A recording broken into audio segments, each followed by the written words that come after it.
asalaamaaleykum mbokk yi ginnaaw bu ñu sante yàlla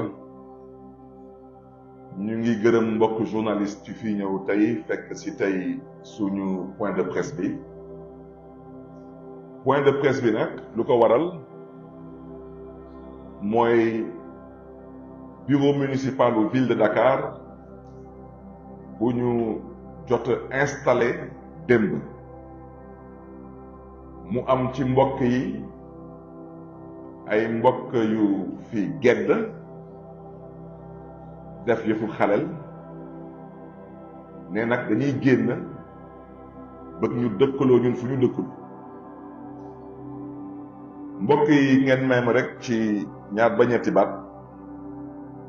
ma wax ak askanu Sénégal wax leen mbir gi ni mu tëddee ñu ngi nuyu ñëpp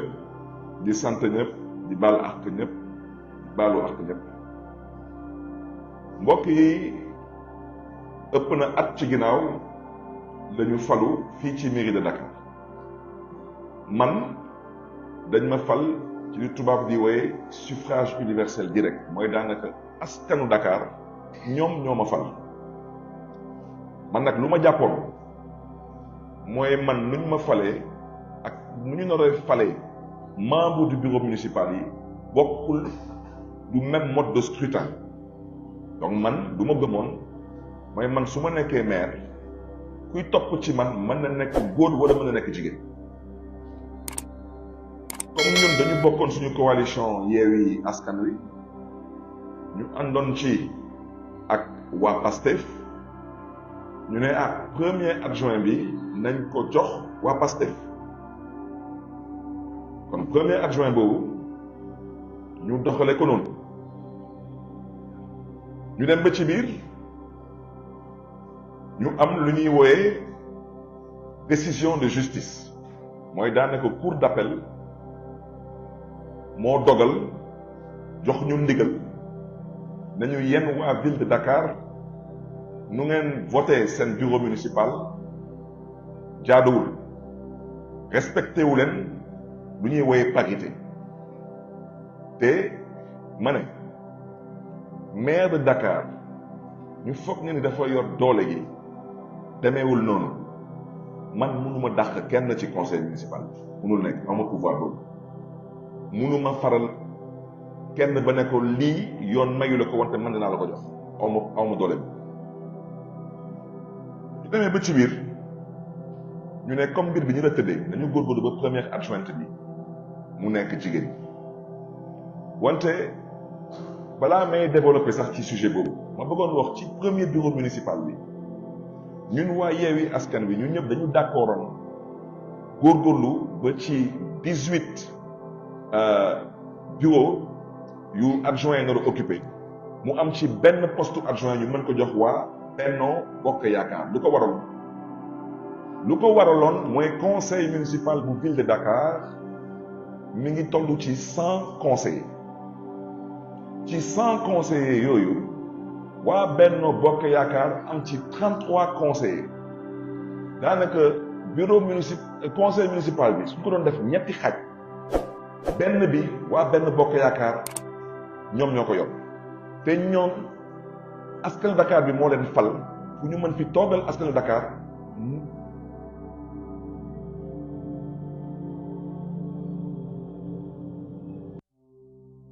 nu waa Dakar fale waa Yewwi Askan Wi ak tamit fal waa Wàllu Sénégal ak yeneen coalition yéen ñëpp da ngeen ko fekkee fii ci salle bi ñu woo fi waa Bennoo ne leen ñun waa Yewwi Askan Wi comme yéen la yàlla dogal yéen ñaa leen di opposition bi fii ci conseil municipal dañu bëggoon ngeen ànd ak ñun ñu mën a liggéeyal askanu Dakar fii ci bureau municipal bi ñoom ñu lank bañ ne ñoom bëgguñu ñu ne dañ d'accord nañu dañuy respecter seen position bii yoon dañuy décider dañuy reprendre composition à travers élection du bureau municipal ma bëgg a wax ji nag leer du nomination parce que dafa am fii ñu bëgg a gëmloo askan wi que Barthélémy Dias dafa jël bic ak feuille di tànn ku ko neex pouvoir boobu man aw ma ko élection la woon lu tax ma ne tey danaa ñëw waxtaan ak mbokk yi parce que coalition Yewwi Askan Wi dañuy bëgg a fooye xelu askan wi te ñoom lu ñu woote woon mooy Yewwi Askan Wi musuñu fi woote fooye xelu askan wi lii mooy première mouture lii mooy première proposition bu ñu arrêté woon te yéen journalistes yi jox naa leen kayit yi dama ne première adjointe taxawu la mi ngi tudd Ngoné Mbengue ñu ne deuxième adjoint mi ngi tudd Pathé Ba lu ko waral parce que moom day xëy fii mairie de Dakar te di liggéey parce que fii amoon nañ fi premier adjoint jox ko oto jox ko bureau du xëy du liggéey dara def ko fi foog na ni fii mooy bureau politique bu Pastef fii du bureau politique bu Pastef fii mooy bureau municipal bu ville de Dakar liggéey moo ñu fi indi politique indi ñu fi bokk gis-gis indiwuñu fi lu ñu fi indi mooy liggéey moom nag su jàppee ni parce que ñun bokkuñu gis-gis ak ñoom lu leen di fi indi mooy xuloo ak ñun ak xeex ak ñun dama ne man kenn dénkuma jardin d'enfant man am jot nekk fii ne xale yi kii dama koy jox biberon kii dama koy jot boobu awma ko lu ma fi indi mooy liggéey ñu ne deuxième adjoint bi mooy nekk ku ñuy wooye Pathé Ba bu FSD/BJ parce que ñun ñoo nekkoon ñu àndandoo gagné dugg fi mairie Dakar te amul kenn fii ku fi laam-laame est-ce que Cheikh Bamba Dièye opposant la am déet ñu ne troisième adjoint bi mi ngi tudd Mamy Awa Dieng bokk ci parti bu ñuy woowee Pastef te moom moo ilif jigéenu Pastef yu nekk Dakar dañ ko fi fal démb tey ñu ne ma waaw waa Pastef ne dañ ko dàq ma ne loolu ban xeetu parti la parti nga ne da ngay dàq nit nii loolu mënul nekk nit ki dafa am yoon bu mu jaar pour falu te même yoon boobu lay jël su ngeen ko bëggee folli mooy lu ñuy woy les instances de base mais ngeen di jaawlee dëj ak ngénte foog ni que ku ànd ak yéen day bokk ku àndul ak yéen du bokk loolu mooy ban wax soxna si di Mamy Awa Dieng dama ne moom moo ilif jigéen Pastef yu nekk Dakar moo tax ñu teg fii te moom bokkoon na ci premier bureau bi ñu ne quatrième adjoint mooy suñu doomu ndey Daouda Gueye bokk ci PUR moom tamit bokkoon na ci premier bureau bi ñu ne cinquième adjoint mi ngi tuddee Waré Diaw bokk taxaw ñu ne sixième adjoint mi ngi tudd Mouhamadou Mokhtar Magasuba bokk ci Pastef te bokkoon tamit ci premier bureau bi moom nag mu ne day gedd ñu ne ko sooy gedd tamit ñu déggee ko noonu wante na nga ko déggee tamit noonu poste bi dañ ko bëggoon baaxee waa Pastef parce que ñoo bokkoon liggéey gi mu ne moom daal lu ko gënaloon mooy moom mu bañ a bokk ci bureau bi ñu ne ko naan dëgg nañ la ñu ne septième adjoint dañ koy jox ku ñuy woy Jacqueline Badiane bokk ci PUR te moom tamit bokkoon na ci premier bureau bi ñu ne huitième adjoint mi ngi tudd Moustapha Diakhaté bokkoon ci premier bureau bi bokkaat ci bureau bi nekk membre du grand parti bu président Malick Gakou ma bëggoon nag leeral wax ci conseil municipal bi 100 conseillers moo fi nekk grand parti benn conseiller kese la am non 3 conseillers je crois 2 ou 3 conseillers 3 conseillers am nañ benn membre du bureau ñu ne ku ci tegu mi ngi tudd soxna Khady Niang Silla bokk ci parti wu ministre Habib Sy bu ñuy woowee PEM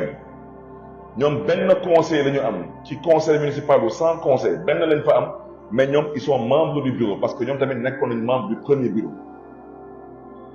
mën naa continuer leen di liimal nii ku ñuy woowee Madina Adi Tall bokkuloon sax ci premier bureau bi moom moo nekkoon président commission environnement mais nag jigéen bu mën góor ñu ne ko comme am nga xam-xam macha allah mën nga liggéey kaay nga dugg ak ñun ci bureau bi liggéey moom mu bokk ci parti Moustapha Guirassy bu ñuy woowee SET te am na sax lu ma fàtte wax ci tubaab est-ce que xam ngeen bureau municipal ville de Dakar lan mooy esprit am 19 adjoints ñoo fa nekk daanaka 18 adjoints la ñuy fal beneen bi mooy 19e adjoint bi boobu Gorée moo ko moom parce que dañu jàpp ne ko Gorée nekkul sur le continent donc c'est ce qu'on appelle l'adjoint délégué à Gorée les 19 adjoints au maire de Dakar correspondent aux 19 communes de Dakar dama ne su leen neexee ngeen gestu l'historique de la ville de Dakar képp ku fi mës a toog nekk adjoint à la mairie de Dakar da nga fi toogal commune wala nga nekk maire de commune. Il n'y a aucun maire taxawu Sénégal dama ne il n'y a aucun maire taxawu Sénégal qui est actuellement membre du deuxième bureau municipal de la ville de Dakar amut. Cheikh Gueye mii ni toog du membre du bureau Pape Madiop Diop bu Grand Yoff du membre du bureau Seydina Issa Laye Samb bu Yoff du membre du bureau Alioune Tall Mermoz Sacré-Cœur du membre du bureau mën naa continuer leen di limal Babacar Mbeng bu Hann Bel-Air du membre du bureau. Il n'y a aucun maire membre du bureau. C'est la première fois de l'histoire de la ville de Dakar où il n'y a aucun maire de commune membre du bureau. ñaa taxaw fii dina ay waxu ay trahison dama ne saay-saay waxul dëgg wante day jéem a yàq xel xol ak xalaat ak yéene wante su ma baat ci kaw am yàlla mooy buur ñàkk yàlla mooy buur parce que lii lu ko waral lenn da ko waral du ma dem doo dem kenn du dem yaa ngi fooye sa xel te mer bi jaru ko parce que xale yi nee nañu ku mer bokkoo man ma yokkal leen ci ku mer na la yàlla may xolu muñ parce que kaay leen ñu waxtaan ngeen du ngeen waxtaan mais kaay leen ñu waxtaan ngeen du ngeen waxtaan kaay leen ñu liggéey ngeen ne bugg leen liggéey waaw maintenant yéen lan ngeen bëgg yéen da ngeen wootee gatsa gatsa mais man gëmuma gatsa gatsa man lu ma gëm mooy waxtaan ak liggéey mais loolu jarul nga ni ma bëgg a dëkkuloo man fu ma dëkkul parce que man mën naa bañ a bokk gis-gis ak yéen wante su ma baat ci kaw ku ma doon wooye su ma doomu day démb mën nañ bañ a bokk gis-gis tey wante ba tey mi ngi suma xol parce que noonu la ma yàlla bindee te ñu nekk tey fii ñu nekk fi tey sànq ko dugal ko ci gaal bu dul costé lu koy génne fu mu nekk nii lu ko fay génne yéen ñëpp vous êtes là su ma loxo dina ci dugg incha allah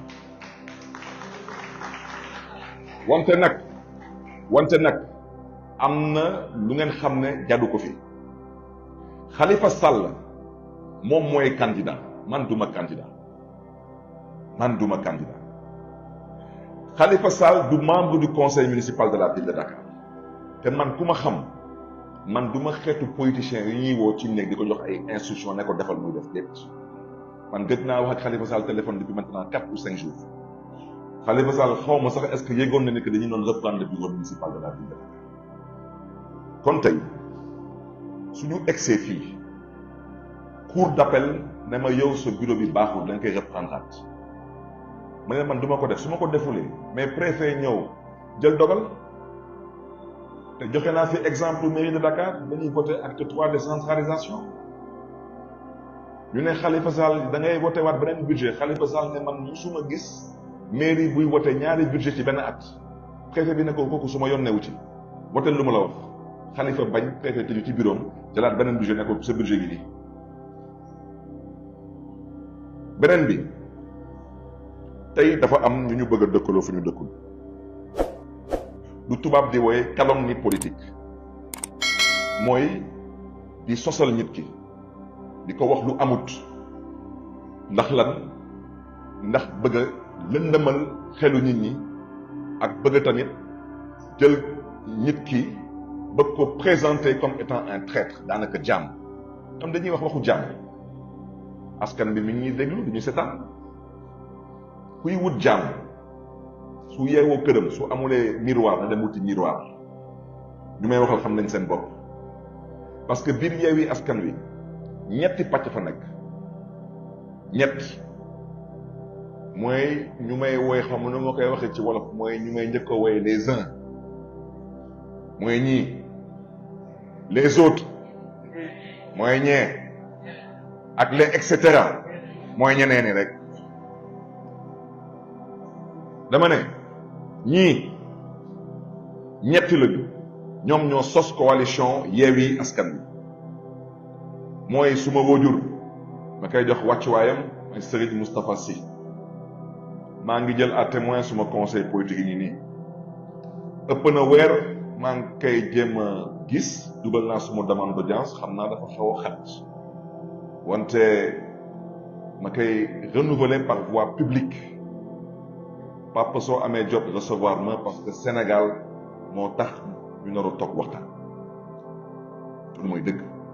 parce que ñu fi mbal-mbal yëpp dama ne Papa ba ngay politique am na ñenn ci ñun sax judduguñu woon te tey Sénégal a soxla mooy beneen bi mooy suma doomu ndey fu mu nekk dafa nekk ci xat-xat donc moom kenn mënul jot ci moom ñetteel bi mooy suma xarit di suma candidat di Khalifa Sall mi ngi bitim réew waaw démb ba ñuy installé bureau bi ak bi ñuy génne seen communauté seen communauté fan nañu jaar ñoom ba toog ak ñetti ñooñu yéen gis ngeen sax ñett soi-disant di représenter un parti politique nekk télévision en direct di wax lu dul dëgg di wax lu dëppul ak dëgg Khalifa Sall dugg en direct di ko démentir kooku il ne peut pas parler au nom de son parti je suis désolé te ñun parti boobu dañ leen respecter parce que dañu fonk seen kilifa il faut respecter les gens te Khalifa Sall moom moo dox parti boobu parce que personne n'avait accès à ce parti à part Khalifa Ababacar Sall les autres mooy ñee ñoom daanaka ci gàttal ñun dañ leen wuti dépense dem duggi marché togg mu saf-saf ñoo yekk leen toog leen ñu waxtaan gars yi ñoo toog mu am nag les et cetera ñeneen ñi waaw man damay laajte rek waaw kuy luwee néeg fan lay jaar ba takk borom kër gi damay laajte parce que yenn ñi commencé bëgg ñuroo yebel Yewwi Askan Wi ngeen jéggal ma ci kàddu yi du poulailler coalition politique la ay kilifa ñoo ko toog ñu am charte bi ñu doon ko respecté ñu ne amul benn décision bu ñu mën a jël te kilifa yi tooguñu fan la kilifa yi toog fu ñu toogee dafa am nag ñenn ñi ñu bokk ci ñoom ñu ne ñoom nañu def seen képp kàttan ba Khalifa Sall ñu mën ko diaboliser parce que comme que bokkul mi ngi ci kaso bi ñun ñu mën a doon candidat mën a am seen ay voix loolu mooy dëgg bi mooy ñu may woyee les autres et les et cetera dama ne àndale nag dal te ngeen ñite parce que lu ngeen di def nii saful suukar saful poobar saful xorom saful cube magique yenn yi sax dafa ñuroo à la limite sax ab ñàkk jom il faut apprendre à se respecter ñun ay kilifa lañu ñun falu taxu ñuy def yenn yi wala di wax yenn yi su ma baat ci kaw ñun waa taxawu Sénégal lu ñu waxoon démb ci affaire Sweet Beauté ba tey fi ñu teg suñu tànk ab complot la woon lu ñuy waxoon ci waxu xawma dossier Prodac bi ba tey lu ñu waxoon fa dañu teg suñu tànk parce que man mi am na lu ma liir ci Prodac tey nag man lu ma gëm mooy 2023 Sénégal ñuy wax ay waxu ay dissoudre ay partis politiques wax dëgg yàlla loolu mënoon a ñàkk mais ba may wax démb ak bërki démb suñ ma dégg woon tuuti on n'en serait pas là parce que Sénégal képp ku namm liggéeyal askanu Sénégal di wut pouvoir benn yoon kese la constitution may mooy voie électorale leneen amu fi ay gàtt sa loolu yëpp ay wax yu daanu sa rek fii lu fi am mooy ànd ak dal waxtaan te ñite leneen amu fi kon nag mbokk yi ñu leen bëgg a gëmloo ni que waa taxawu Sénégal ay jaam lañu ay traître lañu dama ne je vous prends à témoin démb ci assemblée nationale dañu doon voté benn loi pour que Khalifa Sall mën a bokkaat ci élection yi ñoom tey ñu bëgg a tàmm waa taxawu Sénégal ne ñooñu ay dëmm lañu wala ay traître lañu ñoom ñoo dugal recours pour que Khalifa Sall bañ a bokk te ñoom ñoo dugal seen charte Yewwi Askan Wi que Khalifa dafa nar a bokk par force justice daal di leen di débouté ba ñuy wote loi bi assemblée nationale ñoom ñëpp a jóg génn ñëpp a gedd dañu gedd assemblée ñëwaat fii geddaat fii xaleel mooy gedd ab cuune mooy gedd kuy politique day fekkee di dox di wax politique gedd amul ci politique xale yi sax bàyyi nañ maintenant di gedd xale yi sax bàyyi nañ gedd kon nag mbokk yi man daal bañ a guddal ñoom biig ci commune Dieuppeul Derklé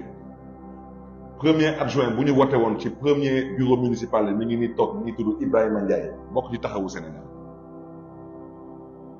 fu coup d'appel jaar ak ñun foofu la coup d'appel jaar ak commune Dieuppeul Derklé coup d'appel joxe décision ne yéen waa Dieuppeul Derklé respecté wu leen parité bi da ngeen di lépp àndaat bureau bi Pastef jigéen moo jël premier adjoint kenn musul dégg waa taxawu xas leen wala saaga leen wala jëm leen dëkkaloo fu ñu dëkk deuxième adjoint ñetti yoon la ñu wote pour que suñu camarade Ibrahima Ndiaye mën a jàll kon nag kan mooy jàll am na ñu fi waxoon Khalifa Sall dafa naroon bokk ci élection yi par force dem assemblée nationale ñu lànk bañ na duñ ko voté kan mooy jàmm dem leen HLM ngeen xool lu ñu fa def HLM wax ci mooy lan mooy dañu bëgg a lëndëmal xelu askan dafa am ay nit yu gëmul yàlla ñu wóoluwul yàlla parce que tey nit ki mën nga nekk ci nattu wante yàlla mooy buur yéen da ngeen xam mbir bi nu mu mën a tëdd ëllëg est-ce que xam ngeen mbir bi nu mu mën a tëdd ëllëg wante soo demee ba saalit yow looy dox di saalit parce que yow xat-xat bu nga nekk nii ñun ñëpp d'accord nañ ko injustice la wante ñun lu ko waral lii yëpp ñun suñu loxo nekku ci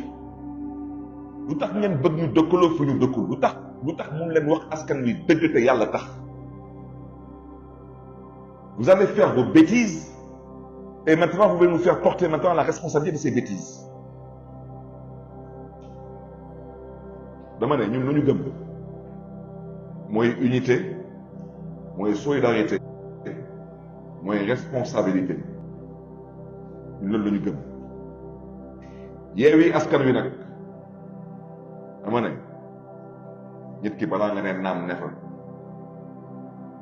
ñoom waa Yewwi Askan Wi suñu bëggee gëmloo askanu Sénégal ka am pouvoir pour dàq waa taxawu Sénégal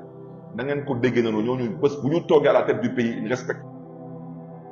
aucun texte, aucune loi, aucune constitution. Parce que s'ils ne sont même pas capables de respecter leur propre charte, di bëgg a fooyee xelu askan wi, ces gens sont indignes de diriger ce pays. lu may wax nag Khalifa Sall waxu ko lu may wax ni Khalifa Sall yónniwu comme ci ñoom dafa amoon ñu jàpp ni ne que du ma leader politique nañ ko déggee noonu mën naa ko wax te noonu laa ko waxee maa ngi leen di gërëm leen di sant